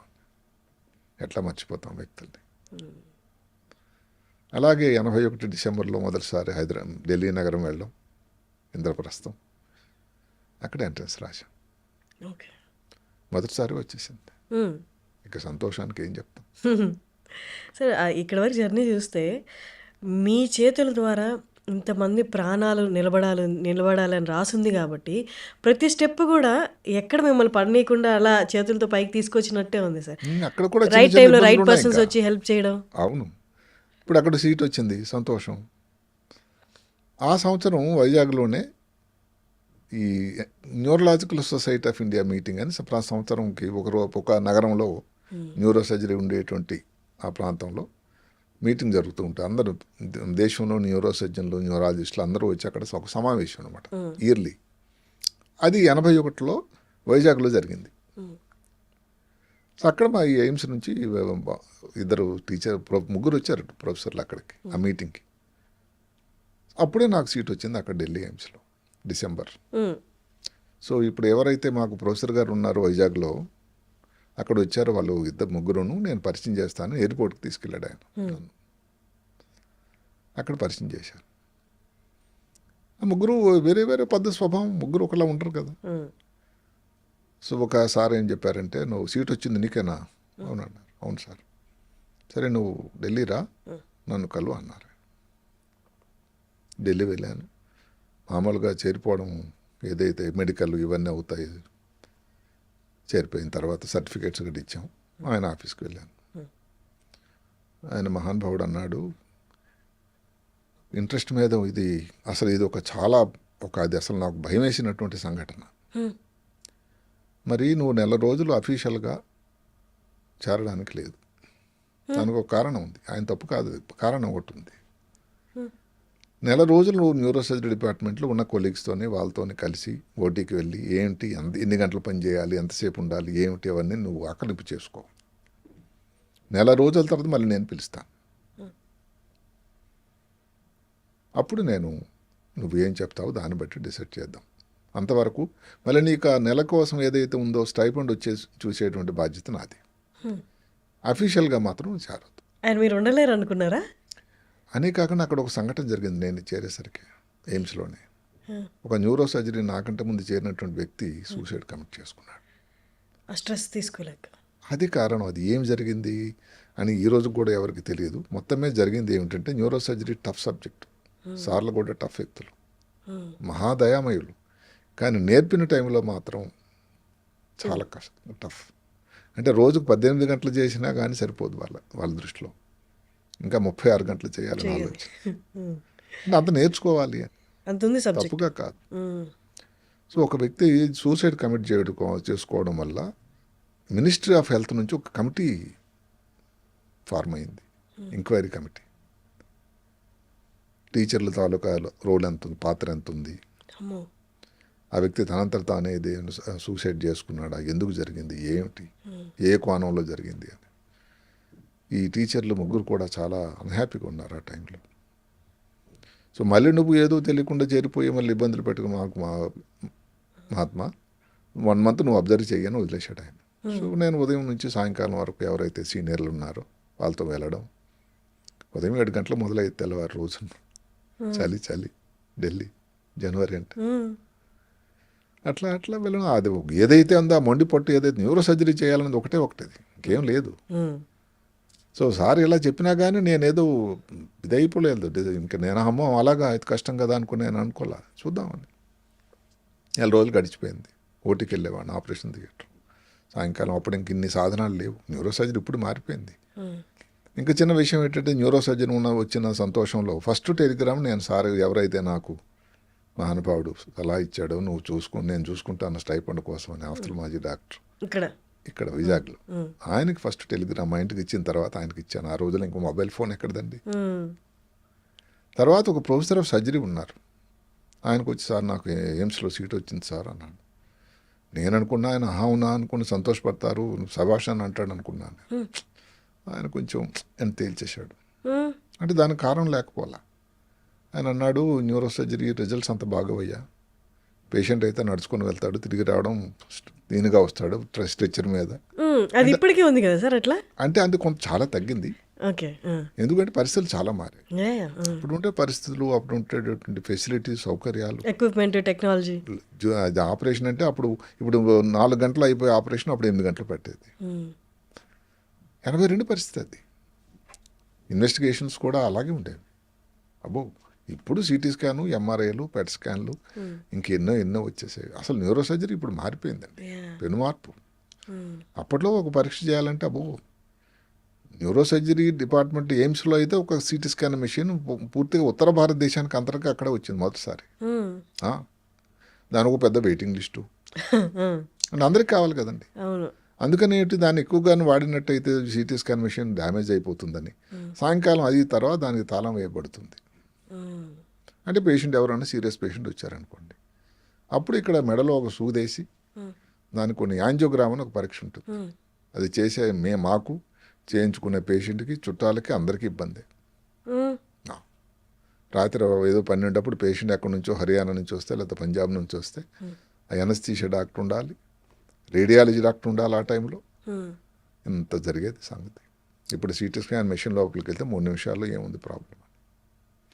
సరే ఈసారి అన్నారు అందుకని న్యూరో సర్జరీ బాగాలేవయ్యా రిజల్ట్స్, అదెందుకు చేయవచ్చు, కార్డియక్ సర్జరీ చేయాల్సింది, హ్యాపీగా ఉంటాడు పేషెంట్. గుండె పైన వాటర్ ఏదైనా ఇదే చెప్పాడు ఆయన. జరిగిపోయాడు పెద్ద మనిషి ఆయన. ఆ చిన్న ఆపరేషన్ చేస్తే అమ్మ ఆయాసం పోయింది సార్ అంటాడు. న్యూరో సర్జరీ ఆపరేషన్ జరుగుతుంది, పేషెంట్ తర్వాత మాట్లాడు చాలా రోజులు. ఆయన చాలా డిప్రెషన్గా మాట్లాడాడు. అయితే న్యూరో సర్జరీ చేయాలని మనం సార్కి నమస్కారం పెట్టేసి ఢిల్లీ వెళ్ళిపోయాను. ఆయన ఇంకా యాక్చువల్లీ ఇన్స్పైర్ చేశారు అయితే మిమ్మల్ని. ఇంకా దాన్ని దృఢత్వం చేశాడు నా తాలూకు ఏదైతే ఉందో ఆలోచన. ఢిల్లీ వెళ్ళిన తర్వాత సార్ 1 మంత్ అయిపోయింది ఇట్లా అందరిని కలిసి వెళ్ళి ఆయన ఒకరోజు పిలిచాడు మహానుభావుడు. రసగుల్లా గడి తినిపించి ఇంటికి పిలిచాడు సాయంకాలం. భయపడుతూ వెళ్ళాను. అడిగారు ఆయన, ఏం డిసైడ్ చేసావు? 2 నిమిషాలు సైలెన్స్. ఏం చెప్పాలి, ఆయన పెద్ద టైగర్ అని చాలా ప్రతీతి, అంటే చాలా టఫ్ మనిషి, కానీ మనసు అయితే నవనీతం. ఆ తర్వాత గ్రహించాను అది. మరి ఏం డిసైడ్ చేసావని హిందీలో అడిగాడు. ఏదో వచ్చారని హిందీలో చేరతాను సార్ అన్నాడు. ఆయన షాక్ తిన్నాడు. అవునా, అన్నీ విన్నావా, అందరిని కలిసి మాట్లాడేవా? అవును సార్, అందరితో మాట్లాడానండి. అంటే ఏమిటి అని ఆయన అడగల, అంటే ఈ సంఘటన గురించి వారు అడిగారనమాట. జరిగింది కదా అని. మొత్తం మీద న్యూరో సర్జరీ ప్రస్థానం జరిగింది అలా. సార్ అప్పట్లో 8 hours అన్నారు కదా, ఇప్పుడు ఆన్ యావరేజ్ ఎంత టైం పడుతుంది ఒక సర్జరీకి? అంటే ఆపరేషన్ బట్టి ఉంటుంది, కానీ ఇప్పుడు ఏంటంటే కొన్ని సాధనాలు చాలా మంచి వచ్చాయండి. ఉదాహరణకి ట్యూమర్ తీయాలంటే అప్పుడు పీస్ బై పీస్ మేమే తీయాల్సి వచ్చింది మాన్యువల్గా. ఇప్పుడు క్యూసా అని ఒక మెషిన్ వచ్చింది. దాని ఫుల్ పేరు కవిట్రాన్ అల్ట్రాసోనిక్ సర్జికల్ ఆస్పిరేటర్ అని. అలా పీల్చేస్తుంది ట్యూమర్. ఎంత సింపుల్ అయిపోయిందని. పేషెంట్ కూడా అంత బాగా, దానివల్ల రక్తస్రావం తగ్గిపోతుంది, సమయం తగ్గిపోతుంది, ఎనస్థీసియా ఇచ్చేటువంటి సమయం తగ్గిపోతుంది, పేషెంట్ రికవర్ అనేది బాగా అవడానికి దోహదకారి అవుతుంది. అదే కాకుండా అప్పుడు ఆపరేషన్ చేయాలంటే పెద్ద ఇదంతా ఇక్కడెక్కడో ట్యూమర్ ఉంటే ఇదంతా ఓపెన్, పూరే భాగం అంతా ఓపెన్ చేయాల్సి వచ్చేది. ఎక్కడుందో కరెక్ట్గా తెలియదు. ఇప్పుడు నావిగేషన్ అని ఒకటి వచ్చింది, కంప్యూటర్ ఎయిడెడ్ అది. అంటే ఇక్కడ ఉంది ట్యూమర్ అని తెలుస్తుంది మనకి. దానికోసం ఆపరేషన్ థియేటర్లో కూడా పరికరాలు ఉంటాయి మనకి సాయం చేయడానికి. ఇక్కడ ఉంది ట్యూమర్, ఇక్కడ కాదు, కొంచెం ముందుకి, కొంచెం వెనక్కి అని. మీరు ఎంత ఇది సింపుల్ అంటే మనం అక్కడే చేస్తాం ఇప్పుడు ఆపరేషన్. అసలు చాలామంది ఇదే అడిగేవారు, ఆపరేషన్ అంటే మీరు పుర్రంతా ఓపెన్ చేస్తారా, పొట్ట ఓపెన్ చేసినట్టు అని. చాలా వరకు ఒకప్పుడు అది జరిగేది. ఎడం పక్క చేయాలంటే ఎడం పక్క తాలూకు ఈ భాగం అంతా ఓపెన్ చేయాల్సి వచ్చింది. అప్పుడున్న స్కాన్ ఎక్విప్మెంట్లో ఎగ్జాక్ట్గా తెలిసేది కాదా సార్ ఇక్కడ ఉంది అని? ఉంది, తెలుసు, కానీ నావిగేషన్ లేదుగా. అక్కడ మనకి ఎక్కడ తెలుసు ఎడం పక్కన ఉందా కుడి పక్క ఉందా? ఎడం పక్క ఉంటే ఏ భాగంలో ఉంది, దాన్ని బట్టి మనం మామూలు కంటే ఎక్కువ భాగం చేయాల్సి వచ్చేది. కొన్ని యాంజియోగ్రామ్ అనేది చెప్పింది ఏదైతే ఉందో దాని నుంచి చేయాల్సి వచ్చేది. అక్కడ మనం ఇది ఎగ్జాక్ట్గా ఉందని చెప్పడానికి ఆస్కారం లేదు. ఓకే. కుడి పక్కన ఇక్కడ ఉంది, ఈ ప్రాంతంలో ఉంది ఇక్కడ ఎక్కడో అని. అది అక్కడ చేయాలంటే మరి పెద్దది ఓపెన్ చేయాలి కదా. ఇప్పుడు నావిగేషన్ వచ్చింది, 2 వచ్చాయి, క్లోసా అని, మైక్రోస్కోప్. ఇదేదో లోపల ఎక్కడెక్కడో బ్రెయిన్ లోపల ఉండేటువంటి కొన్ని ట్యూమర్ని తీయాలంటే పెద్ద కష్టం అయ్యేది. అంటే మన కళ్ళనే నమ్ముకోవాల్సి చేయాల్సి వచ్చేది. ఎంతైనా కానీ కష్టం కదా. కొన్ని ఏదో నరాలు దారపోగులాగా ఉంటాయి, రక్తనాళాలు దారపోగుల కంటే చిన్నగా ఉంటాయి. దానికి ఒక సాధనం వచ్చింది మైక్రోస్కోప్ అని. అంటే ఈ చిన్న దారపోగులు ఇంత పెద్దగా కనబడేటువంటివి. అంటే పేషెంట్కి డ్యామేజ్ కావడం కానీ ముఖ్యమైనటువంటి స్ట్రక్చర్స్ ఏది డ్యామేజ్ చేయకుండా ఉండేటువంటి గొప్ప సాధనం. సో ఈ క్లోసా, నావిగేషను, మైక్రోస్కోపు, ఎనస్థీషియా ఒకటి మారిపోయింది. న్యూరో సర్జరీ పెనుమార్పు ఎనస్థీషియా. ఇప్పుడు ఏదైనా ఆపరేషన్ చేయాలంటే కొన్ని సమయాల్లో బ్లడ్ ప్రెషర్ అనేది 20-30లో ఉంచాలి. 120-80 కదా నార్మల్గా, 30-40. ఇదంతా నియంత్రణ ఎనస్థీషియా నుంచి జరుగుతూ ఉంటుంది. సార్ మీరు ప్రాక్టీస్ స్టార్ట్ చేసినప్పుడు ఎనస్థీషియా అనే కాన్సెప్ట్ ఉందా సార్? ఉంది, స్టార్టింగ్ నుండి. కానీ అన్ని సర్జరీలకి ఎనస్థీషియా ఇచ్చేవాళ్ళ? కష్టమే అంటే. కష్టమే. ఇప్పుడు ఇక దాంట్లో ఇంకా మార్పు వచ్చింది, అదే మారిపోయింది అంట. న్యూరో ఎనస్థీషియా అని వచ్చింది. అంటే ఏమిటి, ఎక్స్క్లూజివ్గా న్యూరో అంటే స్పైన్ కానీ బ్రెయిన్కి కానీ ఎనస్థీషియా ఇచ్చేదే. దాంట్లో ఒక కోర్స్ ఉంది, డిఎం కోర్స్. అట్లా మారిపోయింది అన్ని. సార్ అప్పట్లో ఎనస్థీషియా ఇచ్చిన కాన్షియస్లో ఉండేవాడా పేషెంట్? లేదు. అప్పట్లో ఎనస్థీషియా సపరేట్ ఎనస్థీషియా ఇచ్చే డాక్టర్ వచ్చేవాళ్ళ? ఎట్లా ఉండేది సార్? వచ్చేవాళ్ళు. ఎనస్థీషియా డిపార్ట్మెంట్ పెద్దది. ఓకే. ఎనస్థీషియా ఇవ్వడం, ఆపరేషన్ అయిన తర్వాత ఆపరేషన్ అయిపోయిందని పూర్తిగా కుట్లు వేసేసిన తర్వాత ఎనస్థీషియా నుంచి రికవరీ చేయడానికి ప్రయత్నం. అక్కడే వచ్చింది ఇబ్బంది న్యూరో సర్జరీలో. 8 గంటల ఆపరేషన్ తర్వాత పేషెంట్, ఇప్పుడు ఆగస్టు నెలలో చేసాం, పర్వాలేదు, వేడిగా ఉంటుంది. జనవరిలో చేసాం, చల్లగా ఉంటుంది ఢిల్లీ. మళ్ళీ ఏసీలో ఆపరేషన్ చేయాలి, చల్లగా అయిపోతాడు పేషెంట్. సో దానికోసం 1-2 రోజులు వెంటిలేటర్ పెట్టాల్సి వచ్చేది. ఎట్లా ఉండేది రికవరీ. ఇప్పుడు వార్మర్స్ అని వచ్చాయి. పేషెంట్కి ఆపరేషన్ చేస్తున్నప్పుడు అంత సమయం కూడా పేషెంట్ వేడిగా ఉంచేటువంటి సాధనాలు ఉన్నాయి. అదే కాకుండా ఆపరేషన్ టైంలో కూడా థర్మామీటర్ టెంపరేచర్ రికార్డింగ్ ఉంటుంది, బీపీ రికార్డింగ్ కోసం సాధనాలు వచ్చాయి. ఇప్పుడు చాలా మారిపోయినాయి. అందువల్ల న్యూరో సర్జరీ ఇప్పుడు సులభతరం అనగానే సేఫ్ అయింది తప్పకుండా. అప్పుడు ఏదైతే మార్టాలిటీ అంటే ఏదైతే ప్రాణ ప్రమాదం, ఒక ఆపరేషన్ చేస్తే 20% ఉండేదనుకోండి, ఇప్పుడు 5-10%. అంటే రిస్క్ లేనిది ఇప్పుడు కూడా లేదు. బ్రెయిన్ అనేది అలాంటిది స్ట్రక్చర్, కానీ రిస్క్ అనేది చాలా తగ్గిందని చెప్పాలి. సరే, మీరు ప్రొఫెషనే దాన్ని చూసుకోవడానికి ఇందాక మీరు అన్నట్టు 24 గంటలు సరిపోయారు, 36 గంటలు అంటారు. ఆ మధ్యలో పెళ్ళికి మళ్ళీ భాగస్వామికి, జీవిత భాగస్వామికి టైం ఇవ్వడం, ఇవంతా కష్టం అనిపించలేదు సార్? ఎలా జరిగింది పెళ్ళి? ఎలా జరిగింది పెళ్ళి? మరి ఇంటి దగ్గర నుంచి 82లో చేరిన తర్వాత 83లో మ్యారేజ్ చేయడానికి మా విలేజ్ నుంచే చూడడం జరిగింది. మ్యారేజ్ అయింది. అక్కడ మళ్ళీ చిక్కు వచ్చింది. ఇప్పుడు ఎలా చెప్పాలి, ఇప్పుడు ఒక వారమైన లీవ్ కావాలి కదా. ఇప్పుడు ఈ సార్ దగ్గరికి వెళ్తే ఆయన ఎప్పుడు కోపడతాడో, ఏమంటాడో, ఇస్తాడో లేదో అని మొత్తం మీద ధైర్యాన్ని అంతా కూడబట్టుకుని వెళ్ళాను నేను. ఏది ఇన్విటేషన్ కార్డు ఇవ్వడానికి ఇలా చూసి చాలా కోపం, ఓ నువ్వు కూడా పెళ్లి చేసుకుంటున్నావు అన్నాడు. అంటే ఆయన ప్రకారం ఏంటంటే ఒక మీ లైఫ్ డెడికేషన్ అంతా డెడికేటెడ్ టు ప్రొఫెషన్ ఆయన ఆలోచన అది. ఆయన ఒక రూల్ చెప్పేవాడు, ప్రిన్సిపల్. ఒక if you want to be good neuro surgeon, you cannot be good family member. వారికి పెళ్ళయిందా? అయింది. అంటే మరి సమయం అదే కదా, వాళ్ళు కూడా ఇక్కడే. If you want to be good family member, you cannot be good neuro surgeon. మంచి న్యూరో సర్జన్ అవ్వాలంటే ఫ్యామిలీని అందరినీ సంతృప్తి పరచలేవేమో, లేదంటే రివర్స్. అందరినీ సంతోషపడి సాయంకాలం హోటల్ తీసుకెళ్ళి హ్యాపీగా ఉండేటట్టయితే నువ్వు అంత గొప్ప న్యూరో సర్జన్ కావు అని ఆ రోజుల్లో. ఎందుకంటే అప్పుడు సమయం అంత కేటాయించాల్సి వచ్చేది కదా. పరిస్థితులు మారాయి ఇప్పుడు అనుకోండి. న్యూరో సర్జరీ చేసేవాళ్ళు ఎక్కువ వచ్చారు, అసిస్టెంట్లు వచ్చారు, ఇవి సౌకర్యాలు ఎక్కువ వచ్చాయి, క్వాలిఫైడ్ సిస్టర్స్ ఉన్నారు, ముందు చెప్పిన పరికరాలన్నీ ఉన్నాయి. సో 8 గంటల ఆపరేషన్ అనేది సులభతరం అయిపోయింది, 4 గంటలు అయిపోతుంది. 4 గంటల తర్వాత ప్లాన్ చేయొచ్చు. ఇప్పుడు ఫ్యామిలీ లైఫ్ అది. కానీ అక్కడ మేము హైదరాబాద్లో, ఢిల్లీలో చేరినప్పుడు అప్పటికే మ్యారేజ్ అయింది. అంటే ఇందాక అన్నాడు ఆ మహానుభావుడికి మనసు నవనీతం అని, అది ఎట్లా మర్చిపోగలం. మేము ఢిల్లీ ఆ మ్యారేజ్ అయిన ఒక వారంలోనే ఢిల్లీ వెళ్ళిపోయాం. ఆమె తెలుగు తప్ప హిందీ రాదు. అట్లా నెమ్మది నేర్చుకుని ఆ మహాతల్లి మేనేజ్ చేసేది. ఈయన పెద్ద మనిషి మిగతా రెసిడెంట్లు డ్యూటీలు చేయాలి, కనీసం 3 రోజులకు డ్యూటీ ఉండేది, నైట్ డ్యూటీ. నైట్ అంతా హాస్పిటల్లో ఉండాలి. ఒక నెల రోజులు ఈ నైట్ డ్యూటీ లేకుండా వేయొద్దు అని ఒక ఆర్డర్ వేశారు ఆయన. కొత్తగా పెళ్ళై వచ్చాడు, ఏదో సమకూర్చుకుంటాడు వస్తువులు సామాగ్రి, నెల మాత్రం నైట్ డ్యూటీ లేవు. ఎంత గొప్పతనం. కానీ మేడం అడ్జస్ట్ అయ్యారా సార్ మీ టైమింగ్స్కి, మీ ప్రొఫెషన్కి? అందుకే చెప్తున్నాను కదా, అది చాలా కష్టం అది. అట్లాగే హిందీ నేర్చుకొని బజార్కి వెళ్ళి సామాన్లు అవి అలా అంతే. మరి న్యూరో సర్జన్ భార్యగా ఇవి అని ఆమె చాలా తొందరగా గ్రహించారు. సో ఢిల్లీ ప్రస్థానం దగ్గర 5 సంవత్సరాలు అయిపోయింది, 5.5 సంవత్సరాలు. 5 సంవత్సరాలు అయిపోయిన తర్వాత ఆయన ఎగ్జామ్ పాస్ అయిపోయాను నేను. ఆయన పిలిచారు మళ్ళీ, ఎగ్జామ్ పాస్ అయిపోయావు, డిగ్రీ వచ్చేసింది, MCH డిగ్రీ అంటారు ఆ రోజు. మరి ఏం చేస్తున్నావని. సార్ ఇంకేం ఆలోచించట్లేదు అన్న. చాలా కోప్పడ్డాడు. పెళ్ళయింది నీకు, మరి నువ్వు ఏదో ఆలోచించాలా, ఏదో చేయాలిగా అని హైదరాబాద్లో నిజామ్స్ ఇన్స్టిట్యూట్ అని ఒకటి వచ్చింది. అప్పుడే ఉంది నిజామ్స్. అయితే ఎన్టీ రామారావు గారు ముఖ్యమంత్రి అయిన తర్వాత ఆయన పేరుని ప్రస్తుతించక తప్పదు, మహానుభావుడు. దీని తాలూకు రూపురేఖలు మార్చేశాడు నిజామ్స్ది. అంటే ఒక సెంట్రల్ ఇన్స్టిట్యూట్ మాదిరిగా ఒక డీమ్డ్ యూనివర్సిటీగా చేయాలి, అన్ని పరిస్థితులు అన్ని ఫెసిలిటీస్ క్రియేట్ చేసి మన హైదరాబాద్ నగరంలో ఉన్న ఒక గొప్ప పట్టుదలతో ఆయన స్టార్ట్ చేశాడు. అక్కడ జాబు కోసం మా ప్రొఫెసర్ గారు ఢిల్లీ నుంచి నాకు ఇక్కడికి రికమెండేషన్ ఒక లెటర్ రాశారు ఇక్కడ.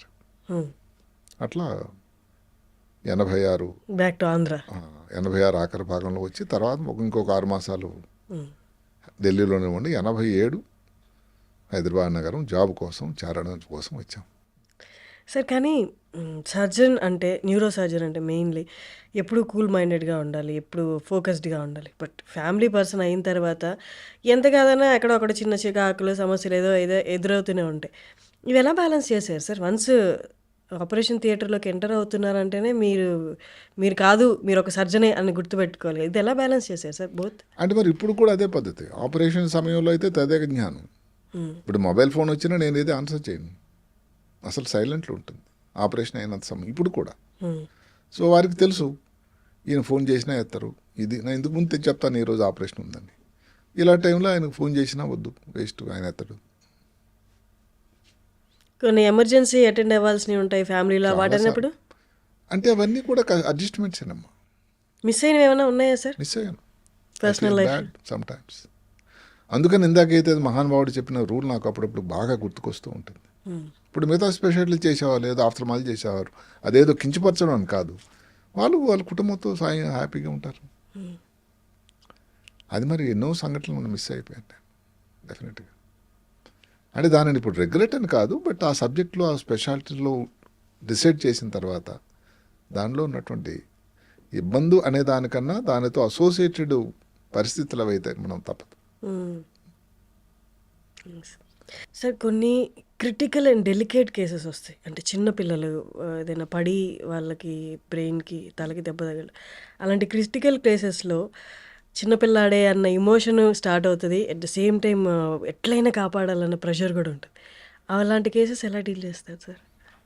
ఇదంతా ఒక సిస్టమ్. అది ఇప్పుడు మేము ఒక చిన్న ఈ మధ్య కాలంలో 1.5 సంవత్సరం క్రితం ఒక చిన్న 6 సంవత్సరాల బాలుడికి ఆపరేషన్ చేశాం. 6 అంతస్తు నుంచి పడిపోయాడు. అబ్బా.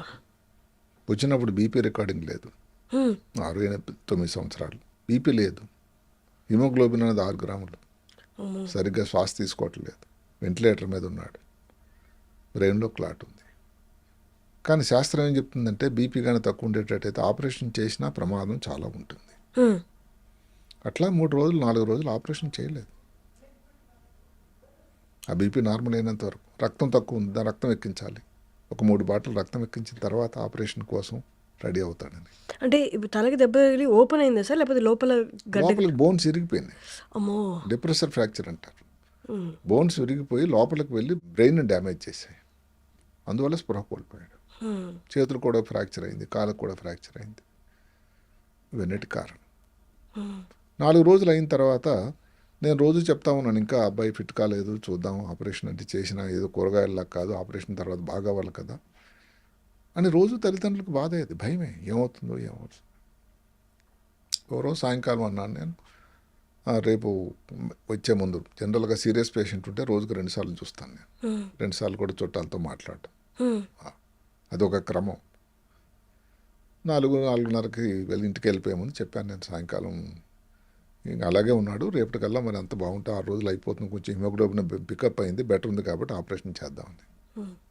ఇంటికి బయలుదేరుతా ఉన్నాను, నాకు ఎనస్థీషియా నుంచి ఫోన్ వచ్చింది. సార్ హార్ట్ రేటింగ్ కదా డౌన్ అయిపోతుంది, పేషెంట్ ఇంకా సిక్ అవుతున్నాడు. బ్రెయిన్లో హార్ట్ రేటు బ్రాడికార్డి అంటాం, అంటే గుండె కొట్టుకోవడం పల్స్ రేట్ ఏదైతే ఉంటుందో అది కానీ తక్కువ అయిపోయినట్టయితే అది ప్రమాద సూచిక. అప్పుడు ఇంకా ఆపరేషన్ తప్ప ఇంకా అన్యదా శరణం నాస్తి. అప్పుడు ఆపరేషన్ కోసం చెప్పడం, వాళ్ళైతే ఎప్పుడైనా రెడీగా ఉన్నారు, చేయడం జరిగింది. అంటే రాత్రి 9-9:30 వరకు జరిగింది ఆపరేషన్. ఎన్ని గంటలకి స్టార్ట్ అయింది సార్? సాయంకాలం 6కి. మరి అలాంటి సమయాల్లో ఇంటికి వెళ్ళాలని ధ్యాస ఎలా ఉంటుంది? సేమ్ మొబైల్ ఫోన్ ఆఫ్ ఉంది. ఇది 1 సంవత్సరాల క్రితం కాబట్టి మొబైల్లో బ్రహ్మాండంగా రంగప్రవేశం చేశాయి, కానీ వాడకానికి ఆస్కారమే లేదు, సమస్య లేదు. ఆ తర్వాత కొన్నాళ్ళు అయిన తర్వాత చాలా బాగా అయ్యాడు. ఈరోజు అబ్బాయి స్కూల్కి వెళ్తున్నాడు. ఇప్పుడు దానికంటే సంతోషం ఏం కావాలి? మొత్తం నార్మల్కి వచ్చేసాడా సార్? ఆ బ్రెయిన్కి బోన్స్ గుచ్చుకొని డ్యామేజ్ అవన్నీ కూడా దాన్ని తీసేసి బోన్ పీసులన్నీ సెపరేట్గా తీసేసిన తర్వాత అక్కడ ఒక ఖాళీ చోటు ఉంటుంది. బాగా అయిన తర్వాత దానికి మళ్ళీ ఇంకా వేరే ఆపరేషన్, 2 ఆపరేషన్ చేసాం. ఆ ప్రొటెక్షన్ కోసం అక్కడ బోన్ ప్లేస్లో పుర్రి భాగం ఏదైతే లేదో దాని మీద ఇంకొక బోన్, ఒక ఇంప్లాంట్ అని ఉంటుంది, ఓకే, అది అమర్చాం. దాంట్లో కూడా కొత్తగా ఒక పద్ధతి వచ్చింది, పీక్ అని. ఎక్కడో జర్మనీ నుంచి ఒక మెటీరియల్ వస్తుంది, కొంచెం కాస్ట్లీ. దాన్ని ఆ మెదడు పైన ఉండేటువంటి ఈ ఆచ్ఛాదన బోన్ ఏదైతే లేదో దాని షేప్లో చక్కగా ల్యాబర్లో తయారు చేసి, అంటే దాని ముందు స్కాన్లు చేసి అంత పెర్ఫెక్ట్ ఫిట్టింగ్ అనమాట. ఈరోజు ఆపరేషన్ అది పెట్టామని తెలియడానికి కూడా లేదు, చక్కగా ఉన్నాడు. పరిస్థితులు చాలా మారాయి. అవును సార్. సార్ ఒక సినిమాలో, జీన్ సినిమాలో మనం కాన్సెప్ట్ ఒకటి చూస్తాం, లెఫ్ట్కి చేయాల్సిన సర్జరీ రైట్కి చేసేసారు. అది రియాలిటీలో అలాంటి మిస్టేక్లు జరిగాయి సార్? అలా జరిగే ఆస్కారం ఉందా అసలు? జరుగు. మనిషి ఎక్కడైనా కానీ, ఇప్పుడు అమెరికాలో కానీ, హైదరాబాద్లో కానీ, ఢిల్లీలో కానీ చేస్తున్న సర్జన్ మనిషే కదండి. అవే జాగ్రత్తలు తీసుకోకపోతే ఇబ్బంది అవుతుంది. అందుకని ఆపరేషన్ థియేటర్లో ఒక రూల్ ఉంటుంది, ఇక్కడ బోర్డు ఉంటుంది, పేషెంట్ పేరు, ఆపరేషన్, సర్జన్ చేయబోయే సర్జన్ పేరు, ఎటువైపు చేయాలి అని దాని మీద బోల్డ్ లెటర్స్లో రాసి పెట్టాలి. లేకపోతే సర్జన్ ఆపరేషన్ చేయడానికి అసలు అతనికి అర్హత లేదు. అంటే సార్ మీరు స్కాన్లో ట్యూమర్, ఫర్ ఎగ్జాంపుల్ ట్యూమర్ అనుకుంటే స్కాన్లో ట్యూమర్ క్లియర్గా కనిపిస్తూ ఉంటుంది కదా sir, but still left right అన్న కన్ఫ్యూజన్ ఎలా అటు వస్తుంది? కూడా మార్కింగ్ ఉంటుంది. 1-2 సార్లు కన్ఫర్మ్ చేసుకుని ఎవరైతే అసిస్టెంట్లు ఉన్నారో పర్టికులర్ నుండి ఎనస్థీషియా వాళ్ళతో ఇన్ని అయ్యి అప్పుడు కుడి పక్కన ఒక పేరు చెప్పడం కాదు కానీ ఒక ప్రఖ్యాత సినీ యాక్ట్రెస్, హీరోయిన్, వారి మదర్కి ప్రపంచంలోనే బెస్ట్ హాస్పిటల్ అమెరికాలకు తీసుకెళ్ళి వైద్యం జరిగింది. ఇది అందరికీ తెలిసిందే. జరగాల్సిన సైడ్ కంటే తప్పు సైట్లో జరిగింది ఆపరేషన్. అమెరికా ఉన్న కూడా మానవులు మనుషులే కదా. అంటే మనుషుల నుంచి ఏదైతే ఒక సర్టన్ పర్సంటేజ్ మిస్టేక్ అన్నది సహజం ఎక్కడైనా. ఇది అందరికి తెలిసిన హీరోయిన్ శ్రీదేవి గారు పేపర్లో అన్నింటిలో వచ్చింది కదా సార్.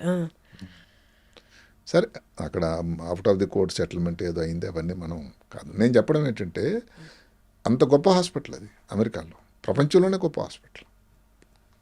అందుకని దానికి ఈ అవకాశాలు ఉన్నాయి కాబట్టి 1-2 సార్లు 3 సార్లు ఆపరేషన్ ముందు మననం చేసుకోవాలి. రైట్ సైడ్ ఉంది, రైట్ సైడ్ ఉంది, రైట్ సైడ్ ఉందని బోర్డు మీద రాయాలి, చుట్టుపక్కల వాళ్ళతో ఒకసారి కన్ఫర్మ్ చేయాలి, రిపోర్ట్ను ఒకసారి కన్ఫర్మ్ చేయాలి, అప్పుడు ఆపరేషన్ అటు పక్కన మొదలు పెట్టాలి. లేకపోతే తప్పులు జరగడానికి అవకాశం తప్పకుండా ఉంది.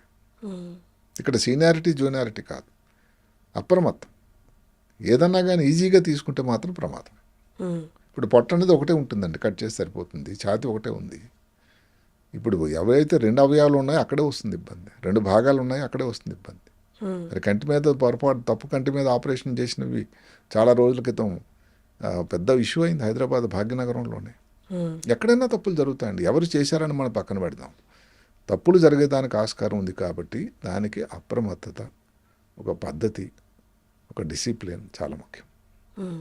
జీవితాలతో ఆడుకునే ముందు ఇవన్నీ ముఖ్యం కదా సార్. డాక్టర్స్కి కూడా ప్రెషర్ ఉంటుంది నార్మల్ లైఫ్లో, అండ్ ఇప్పుడు వస్తున్న లైఫ్ స్టైల్ వల్ల మతిమరుపు కూడా స్టార్ట్ అవుతుంటుంది. అంటే ఆఫ్టర్ ఆల్ డాక్టర్ కూడా నార్మల్ హ్యూమన్ బీయింగ్ కదా సార్. ఇలా ఇవేమీ బయటికి కొట్టొచ్చినట్టు కనిపించే కాదు. వారికి లోపల ప్రెషర్ ఉందా, లేకపోతే వారికి కొంచెం మతిమరుపు ఏమన్నా స్టార్ట్ అవుతుందని. బట్ స్టిల్ వాళ్ళు సర్జన్గా ఉన్నప్పుడు లోపలికి వెళ్తున్నప్పుడు వాళ్ళు లోపలికి వెళ్ళాలా లేదా అన్నది ఎలా డిసైడ్ చేస్తాం సార్? అంటే ఏమైనా స్టాండర్డ్స్ ఉంటాయా? అంటే ఇప్పుడు ఆపరేషన్ చేయాలి, చుట్టాలను ఫస్ట్ దానికి ఒక పెద్ద ప్రక్రియ ఉంటుంది. ఫస్ట్ కన్సెంట్ అని ఉంటుంది. అంటే చుట్టాలతో ఆపరేషన్ ముందు ప్రతి వివరం డీటెయిల్డ్గా చెప్పాల్సినటువంటి ఇన్ఫార్మ్డ్ కన్సెంట్ అని ఉంటుంది. తెలుగు వాళ్ళైతే తెలుగులో, ఇంగ్లీష్లో అయితే ఇంగ్లీష్, వాళ్ళని ఏ భాష అయితే ఆ భాషలో. వాళ్ళు అడిగిన ప్రతి ప్రశ్నకి ఓపికగా సమాధానం చెప్పి వాళ్ళ తాలూకు సిగ్నేచర్ తీసుకుని, అంటే వాళ్ళ అనుమతి తీసుకున్న తర్వాతే పేషెంట్ను ముట్టుకునే హక్కు డాక్టర్గా ఉంది. సో ఇక్కడ తెలిసిపోతుంది doctor is in good condition అనేది, అప్రమత్తంగా ఉన్నారనేది. వాళ్ళన్నీ రెడీగా ఉన్నట్టయితేనే మనం ఆపరేషన్ చేయగలం. వాళ్ళు చాలా క్వశ్చన్ అడుగుతారు.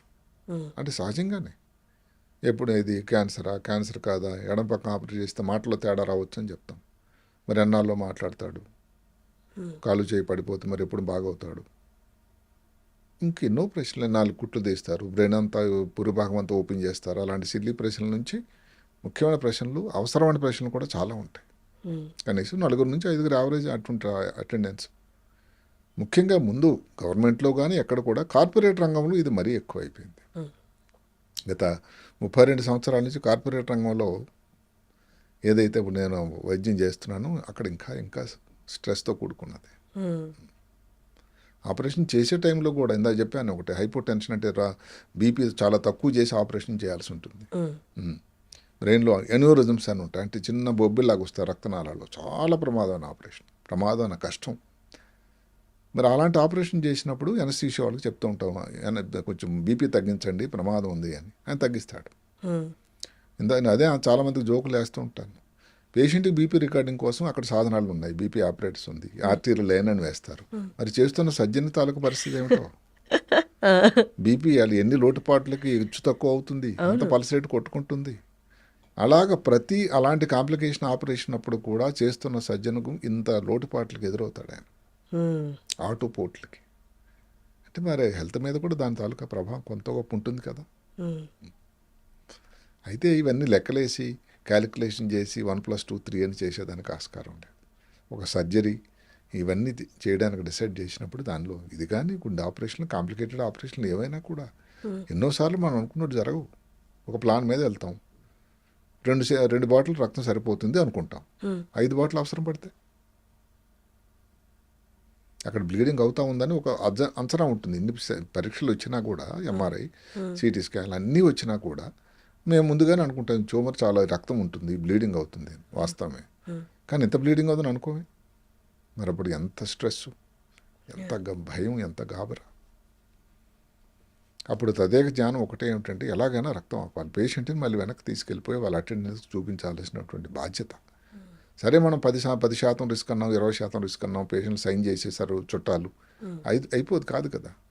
బయట రెప్యుటేషన్కి ఏంటి, ఆ డాక్టర్ దగ్గరికి వెళ్తే ఇంకా పేషెంట్ సంగతి ఇంతే అని అంటే ఇంకా మనం చేయగలం ఇంకొక ఆపరేషన్. అంటే ఎంత బాధ్యత. అదే కాకుండా ఆపరేషన్ చేసే ముందు రోజు నిజం చెప్తున్నాను, ఇది అందరికీ వాస్తవం, అంత సింపుల్గా నిద్రపట్టదు నాకు. ఆ ప్లానింగు, ఎడపక్క ఆపరేషన్ చేయాలి, మాట పడిపోవచ్చు, కుడికాలు కుడి చేయాలి, young person, young wife, recently married, no children, cancer ఏమో. అంటే ఏమిటండి, దేనికి ప్రశ్నలకి సమాధానాలు ఎక్కడ? ఇది 100% నిజమేది. ఇది ఎవరికో షేర్ చేసుకోవాలి. అంటే ఎవరైనా సింపుల్గా అనుకోవచ్చు, అలాగైతే ఎందుకు న్యూరో సర్జరీ చేశారు. వాస్తవమే, న్యూరో సర్జరీ అనే స్పెషాలిటీని ఎన్నుకున్న తర్వాత దానిలో ఉన్న సాధక బాధకాలు, ఇబ్బందికి రెడీ అయ్యి ఆపరేషన్ చేయడానికి మనం రెడీ అయ్యామని లెక్క. ఇప్పుడు నేను ముందే చెప్పాను కాబట్టి ఆపరేషన్ ముందు మాట పడిపోతుంది, అవకాశం 30% ఉందని. సరే, అది పడిపోయిన తర్వాత సర్జన్గా నాకే నచ్చదు అది. అయ్యో వీడు మాట్లాడడం ఎంత ప్రయత్నం చేసినా కానీ మాట పడిపోయింది, ఎన్నాళ్ళు మాట్లాడతాడు, కాలు చేయి పడిపోయింది, యంగ్ ఫెలో, ఎంత బాధ. డాక్టర్గా ఎన్నాళ్ళ నుంచి తేరుకుంటాం. మళ్ళీ కాలు చేయ బాగయ్యి మాట్లాడు తన్నంత వరకు కూడా వాళ్ళకి చుట్టాలకు ఈరోజు మాట్లాడాడు మీ చుట్టం అని చెప్పినంత వరకు ఊహించండి సార్, డాక్టర్గా ఎంత బాధ. అక్కడ ఎంత ఫీజు వస్తుంది, లభ్యమవుతుంది, కార్పొరేట్లోనే కాదు. ప్రజల్లో కొంతవరకు అవగాహన ఏంటంటే డాక్టర్లు వైట్ కాలర్ జాబ్ అని, తర్వాత డాక్టర్లకు ఊరికే వస్తాయి పైసలన్నీ. అది అంత సబైన ఆలోచన కాదేమో నా అభిప్రాయం. దానిలో ఉన్నట్టు లోటుపాట్లు, డాక్టర్లు కూడా ఒక మనిషి అని, డాక్టర్లు కూడా వాళ్ళకి ఇబ్బందులు ఉంటాయని, వాళ్ళ ఆ లోటుపాట్లు దానిలో ఉన్న పరిమితిని లిమిటేషన్ని గమనించాలి అందరు దయచేసి. ఇన్ని వేల సక్సెస్ఫుల్ సర్జరీలు చేసినా ఒక్క చిన్న సర్జరీ అటు ఇటు అయినా కానీ ఒక కైండ్ ఆఫ్ నిరాశ, లేకపోతే అంతా మన చేతిలో ఉందా అనుకుంటా ఇంత సక్సెస్ చూసినా కానీ ఏది మన చేతిలో ఉండదు, అంత దైవ నిర్ణయం, లేకపోతే మన ప్రయత్నం మనం పెట్టాము తర్వాత రిజల్ట్ అవును, వదిలేయాలి అన్న సందర్భాలు వచ్చాయి సార్. దేవుడి మీద వదిలిపెట్టకుండా అది కొన్ని రోజులు నాకు అది సంతోషకరంగా ఉండదు.